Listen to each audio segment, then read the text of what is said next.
আসসালামু আলাইকুম ভিউয়ার্স, আপনাদের সাথে আছি আমি মাকসুদ। দেশ এবং দেশের বাইরে থেকে যারা দেখছেন সবাইকে জানাই আন্তরিক শুভেচ্ছা অ্যান্ড অভিনন্দন।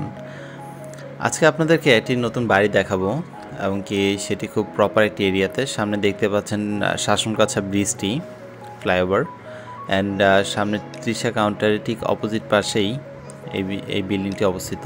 সামনে দেখতে পাচ্ছেন যথেষ্ট বড় একটি রাস্তা।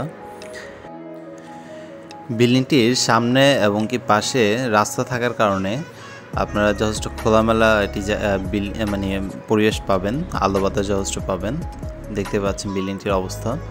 এটি মূলত চারতলা একটি বিল্ডিং, 1 ইউনিটের 2.5 শতক জায়গার উপরে বিল্ডিংটি করা হয়েছে যথেষ্ট সুন্দরভাবে। আপনারা দেখতে পাচ্ছেন বিল্ডিংটির শেষ মাথা, এমনকি এটি হলো যে মূলত 6 তলার একটি ফাউন্ডেশন করা বিল্ডিং, 4 তলা কমপ্লিট, গ্যাস লাইন সহ বাঁকড়াবাদে গ্যাস লাইন আছে এটাতে। অ্যান্ড সামনে এই পাশে দেখতে পাচ্ছেন 10 ফিট রাস্তা যাচ্ছে সামনে, এবং কি এটি হচ্ছে মূলত সিঁড়িটি, এবং কি সিঁড়িটিও যথেষ্ট প্রশস্ত আপনারা দেখতে পাচ্ছেন। এবং প্রতিটি ফ্লোরে একটি করে ইউনিট, টোটাল 4টি ইউনিট।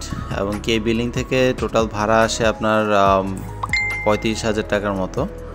নিচে একটি দোকানও আছে। এটি হচ্ছে যে মূলত ডাইনিং রুমটি করা হয়েছে, পাশে কিচেন রুমটি আছে, সাথে গ্যাস লাইনের সংযোগও আছে প্রতিটা ফ্লোরেই। আপনারা যারা বাড়িটি কিনবেন হয়তো কিছু টাকা খরচ করে পুরো বাড়িটি ক্লিন করলে এবং কি রং করলে সম্পূর্ণ নতুন হয়ে যাবে। আমার ভিডিওটি ভালো লেগে থাকলে সাবস্ক্রাইব করে রাখবেন, পাশে বেল আইকনটি প্রেস করে রাখবেন যাতে নতুন নতুন কুমিল্লাতে অনেক ভিডিও দেখতে পারেন। সেজন্য ভিডিও মেকিংয়ে আমার যদি কোনো ভুল হয়ে থাকে বা প্রবলেম হয়ে থাকে সেজন্য আমাকে ক্ষমা দৃষ্টিতে দেখবেন, কজ মানুষ ভুল করবে, এটাই স্বাভাবিক।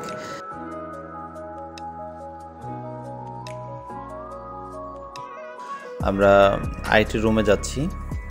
এটি আইটি রুম, টোটাল 3টা রুম, এমনকি 2টা টয়লেট, একটা বারান্দা। এটি হচ্ছে যে রুমটি, এমনকি পাশে আইটি টয়লেট আছে। এটি হচ্ছে যে মূলত টয়লেটটি, ওয়াশরুম, এবং পাশে আইটি রুম আছে। যদিও আপনারা কিছুটা আলো স্বল্পতা দেখতে পাচ্ছেন, আসলে জানলা টানলা বন্ধ করে রাখার কারণে এবং কি পর্দা দিয়ে রাখার কারণে আলোটা এইভাবে পাওয়া যাচ্ছে না। এই বাড়িটির দাম পড়বে মূলত 1,30,00,000 টাকা, বাট আপনারা বসলে হয়তো ফাইনালি কিছুটা সম্মান করা হবে। আপনারা চাইলে স্ক্রিনে দেওয়া নাম্বারে যোগাযোগ করতে পারেন। ধন্যবাদ। আসসালামু আলাইকুম।